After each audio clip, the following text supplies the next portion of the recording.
नमस्कार, लक्षवेधीमध्ये आपल्या सगळ्यांचं स्वागत। आपण दुसऱ्या भागाची चर्चा सुरू करतोय आणि त्यानिमित्ताने एक महत्त्वाचा तपशील ओटीटीच्या संदर्भातला आपल्याला देऊ इच्छितो। ओटीटीचा व्यापार केवढा मोठा आहे त्याची कल्पना आपण घ्यावी, यासाठी हे ग्राफिक्स आम्ही आपल्या समोर सादर करतोय। जगभरामध्ये पसरलेलं हे ओटीटी प्लॅटफॉर्मचं गणित आहे। 2019 साली 121 अब्ज कोटी रुपये, 121 अब्ज कोटी डॉलर्स माफ करा, दरवर्षी इंटरनेटचा व्यवसाय हा सरासरी 30% वाढणार असं अपेक्षित आहे। आणि याच आधारे 2027 साली 1039 अब्ज 3 कोटी रुपयांची ही उलाढाल असेल असा अंदाज व्यक्त होतोय। थोडक्यात काय तर या व्यापाराच्या साठी असलेल्या उलाढालीच्या निमित्तानं मुद्दामून ओटीटी प्लॅटफॉर्मवर सेक्स आणि हिंसा दाखवली जातीये का? रोशन जी आधी बोलतील, त्यानंतर टप्प्याटप्प्याने हा विषय पुढे नेणार आहोत। रोशन जी, आपके लिए सवाल था, क्या जानबूझकर व्यूज लाइक के बहाने पैसा कमाने हेतु ओटीटी पर सेक्स और हिंसा परोसी जा रही है? जी बिल्कुल बिल्कुल, क्योंकि ये चीजें जो है ना, ये टेलीविजन में हम नहीं दिखा सकते। हमने सालों से, आज मुझे 24 साल हो गए टेलीविजन में हम हमारी बिल्कुल रिस्ट्रिक्टेड दायरे होते हैं कि हम इसमें दिखा ही नहीं सकते ऐसा कुछ भी। और फिल्मों में भी फिर अगर ऐसा कुछ दिखा दो तो आपको सर्टिफिकेट अलग मिल जाता है, तो आप रिस्ट्रिक्ट हो जाते हो।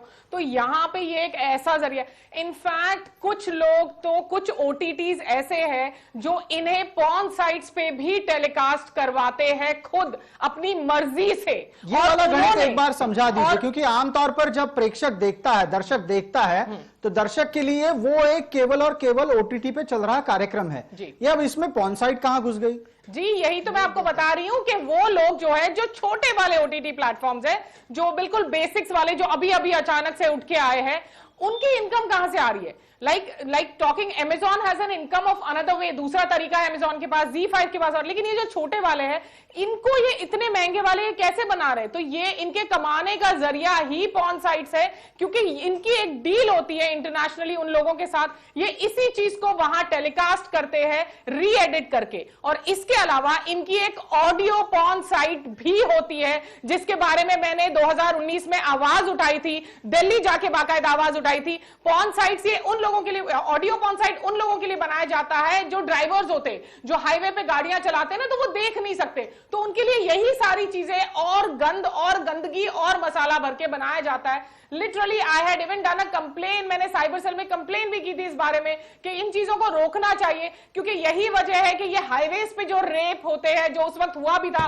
हैदराबाद में, ये वजह है इन चीजों के कि अचानक से एक इंसान के अंदर का वो जानवर कैसे जागता है, क्योंकि ये चीजें चल रही है उसके दिमाग में, जो दिन रात ड्राइव कर रहा है और बस ये चीजें सुन रहा है, लेकिन कुछ नहीं हुआ है, आज तक भी कुछ नहीं हुआ। कांचन अधिकारी जी, ज्या पद्धतीने हा बाजार वाढत चाललेला आहे, आज उद्यापर्यंत या परिस्थितीत आपण पोहोचलेलो आहोत, भविष्य या निमित्ताने अत्यंत अंधकारमय वाटतंय का? कुठेतरी आशेचा किरण आहे?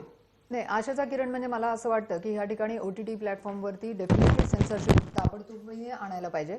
इथे एक मुद्दा मला रोशनजींना सांगावा असं वाटतं की त्या ज्या सतत म्हणत होत्या की आत्ताच्या लॉकडाऊन पिरियडमध्ये जास्त ओटीटी प्लॅटफॉर्म बघितला गेला, तर रोशनजी तुम्हाला तुमच्या माहितीसाठी म्हणून सांगते, रामायण सिरियल जी आपल्या मोदी साहेबांनीच आणलेली आहे आणि त्याच्या सगळ्यात हायेस्ट रेटिंग्स आतापर्यंतच्या टेलिव्हिजन इंडस्ट्रीमध्ये, एवढी हायेस्ट रेटिंग्स कधीच आलेली नाहीत। एवढी हायेस्ट रेटिंग्स रामायणला मिळाली आणि एवढीच हायेस्ट रेटिंग्स महाभारतला मिळाली। रामायणाची रादर महाभारतपेक्षा थोडी काकणभर जास्तच होती। सो समाज हा एक कंप्लीट सर्व स्तरातल्या लोकांनी भरलेला असतो, त्याच्यामध्ये सगळेच वाईट असतात असं नाही, उडदा माझी काळे गोरे आपण म्हणतच असतो कायम। सो त्याच्यामध्ये असे पण लोक आहेत जे सकाळी तेवढ्यासाठी 9 वाजता उठून रामायण लावून बघत होतो, त्याच्यामध्ये आम्ही पण एक होतो। मी ओटीटी पण पाहते, हे पण पाहते, मला कंटाळा आला मी बंद करून टाकते। परंतु एक गोष्ट ही मला इथे म्हणावीशी वाटते की कुठलीही कलाकृती ही अशी असली पाहिजे की तुम्ही बाजूच्या नजरेला पण नजर देऊ शकणार नाही, तुमची नजर शर्मेने खाली जाईल, अशी ती कलाकृती असता कामा नये। थोडक्यात कौटुंबिक मनोरंजनाचं समर्थन आपण करत आहात। मैथिली जावकरांसाठी प्रश्न आहे की मग हे ओटीटी प्लॅटफॉर्म ज्यात आक्षेपार्ह स्वरूपाचा प्रसारणाचा भाग येतोय, ते पाहतंय कोण?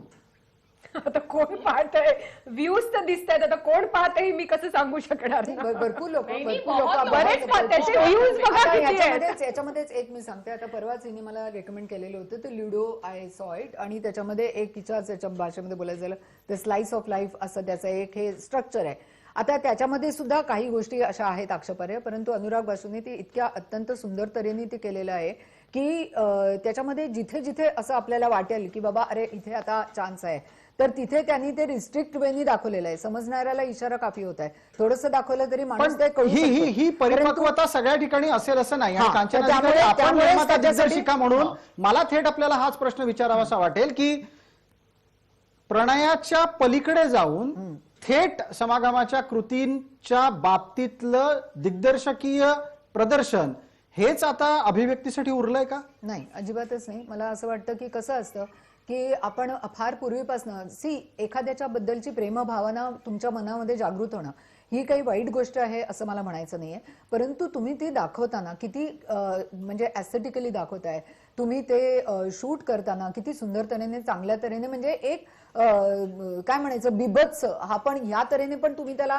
त्या तिकडे पण ते जाऊ शकतं आणि एक छान तऱ्हेने प्रेमभावना म्हणून पण ती जाऊ शकते. ठीक आहे. एक दूजे के लिए पिक्चर रिलीज झाल्यानंतर सुद्धा कित्येक प्रेमिकांनी एकमेकांवर प्रेम करणारे त्यांनी जाऊन जीव वगैरे दिलेले होते. बरोबर. सो हे असं एक मीडिया आहे आपल्याकडे, फिल्म्स म्हणा, OTT म्हणा, किंवा एकंदरीत चलचित्र हा एक असा मीडिया आहे आपल्या हातामध्ये की विच इज व्हेरी पॉवरफुल ठीक. आणि जे समाजावरती परिणाम करू शकतं. तर नौशाद त्यामुळे जी. ही जबाबदारी आहे प्रत्येकाची स्वतःची समजून केलेली की आपण तीच दृश्य कशा तऱ्हेने चांगल्या तऱ्हेने पण ती नौशाद उस्मानजी, या निमित्तानं एक प्रश्न आपल्यासाठी की तरुणांनी अशा प्रकारचं प्रसारण पाहू नये हे अनेकदा सांगूनही ते ऐकत नाहीत.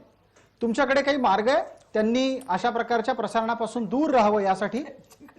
बिलकुल, त्यासाठी तोच मार्ग आहे की आम्ही जे अभियान राबवतो आहे ना, अंधारातून प्रकाशाकडे, जमात इस्लाम हिंद तर्फे, त्याच्यामध्ये तेच सांगणार आहोत आम्ही की तुम्ही व्यभिचाराला बळी पडू नका. OTT प्लॅटफॉर्मवर जरी तुम्ही सेन्सरशिप आणले, आणखीन दुसरे प्लॅटफॉर्म उत्पन्न होतील. या निमित्तानं मी OTT प्लॅटफॉर्मवर बॅन किंवा सेन्सर लावण्याच्या समर्थक नाहीये.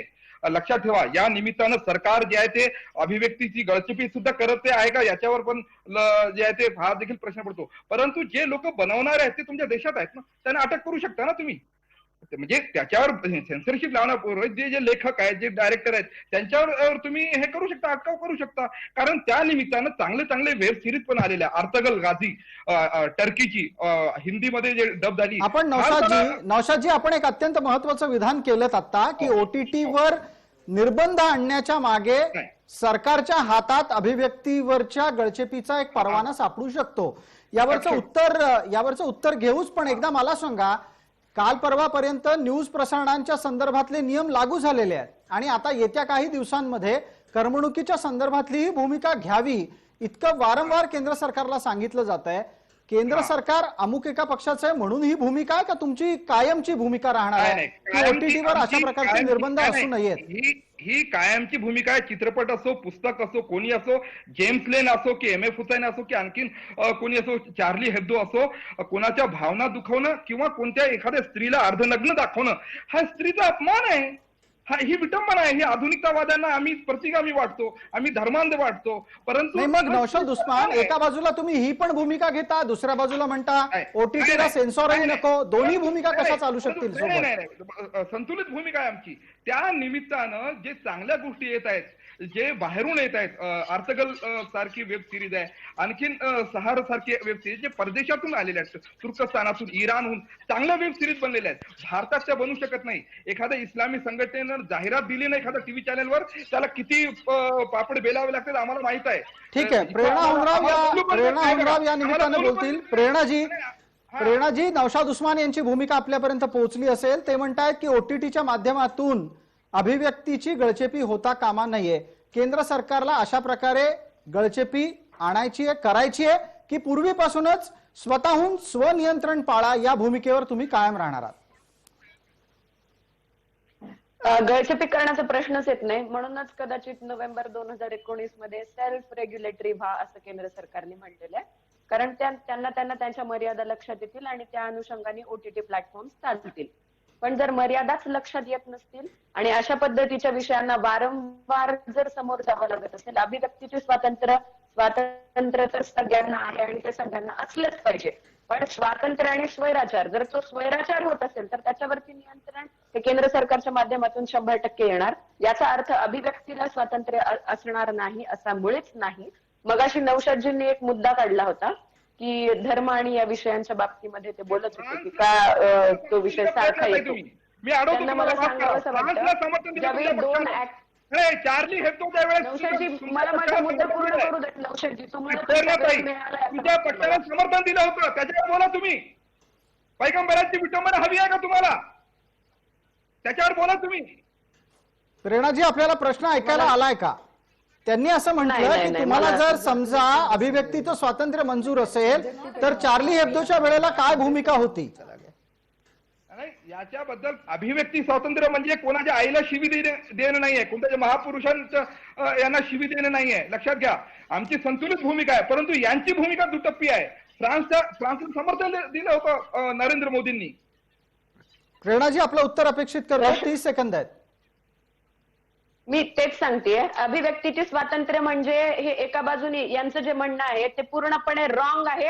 मगाशीपासून हे ज्या पद्धतीने बोलायला लागलेत, धर्माचा विषय निघाल्यानंतर खूप वाईड भूमिका जर नौशादजींची आहे तर नौशादजींनी या विषयामध्ये स्टँड घ्यावा अशी माझी त्यांना अपील नाही, घेतली आहे. आणि तांडवच्या आमचं stand बाबतीमध्ये आहे, मगाशी स्पष्ट आहे. बोलताना तुमचा stand त्यांनी जो सांगा, विषय दुटप्पी आहे. सांगितला की अरेस्ट नाही, झाली पाहिजे, stand अशा दुटप्पी आहे. directorsना, अशा प्रोड्युसर्सना, अशा ऍक्टर्सना एकदा अरेस्ट झालीच पाहिजे, जेणेकरून या विषयामध्ये धडा शिकेल. Arrest आम्ही आदर्श करणार उभा का? राहील की या Arrest आम्ही करणार पद्धतीने का? वागण्याचा कोण प्रयत्न केला तर ते सगळ्यांसाठीच लागू होईल. मग ठीक आहे. त्याच्यामध्ये प्रेरणा होनरावांची भूमिका पोहोचली असं त्यांनी पुढे दिसतंय. न्यावा, हे त्यांना मला विनंती आहे मला या एक मिनिट, प्लॅटफॉर्मच्या प्रेरणाजी, मैथिली जावकरांना मला प्रश्न विचारायचा आहे.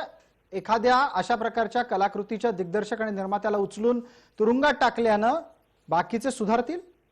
नाही, तुरुंगात टाकणं हा त्याच्यावरचा उपाय नाहीये, पण त्यांच्यावरती कायदेशीर कारवाई नक्कीच करायला हवी. ते बॅन करायला हवं. ते जसं त्या म्हणाल्या OTT तर अंडर यायलाच हवं सेन्सॉरच्या, पण नुसतं तेवढं न होता ते सगळं बंद करायला हवं.